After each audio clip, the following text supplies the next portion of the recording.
ASICS Gel Trabuco paredzēts krosa skriešanai, taču tiek izmantotas ļoti daudz tehnoloģijas, kas tiek lietotas asfalta skriešanas apavos. Atšķirībā no asfalta apaviem Gel Trabuco modelim ir pastiprināta tīkliņa izturība pret mehānisko iedarbību no ārpuses, kas mežā parasti mēdz būt zari.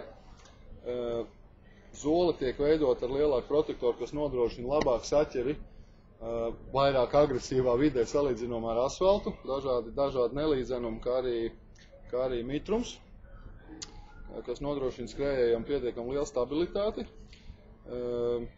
Tiek izmantots arī mediālais atbalsts skrējējiem, kuriem tas ir nepieciešams skrienot pa gludāku virsmu, kas mēdz gadīties arī mežos. Komforta sajūtu nodrošina personal Hillfit tehnoloģija, kas ievietotu papēžu aizmugurējā daļā un pielāgojas katra konkrēta skrējēja pēdai. Kā arī krosa apavos tiek izmantots amortizācijas materiāli kaut arī mazāk kā asfalta skriešanas apavos, tomēr ASICS gels tiek ievietots Trabuco modelītī gan papēžu daļā, gan arī apavu priekšdaļā, nodrošinot papildus amortizāciju. Gel Trabuco modelīts pieejams arī sieviešu izpildījumā, kuram piemīt visas iepriekš minētās tehnoloģijas,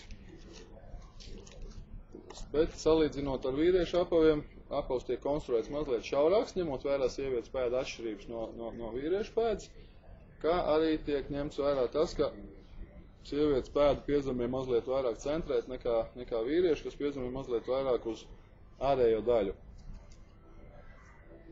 Pats populārākais ASICS cross skriešanas modelis ASICS apavu klāsā Gel Trabuco.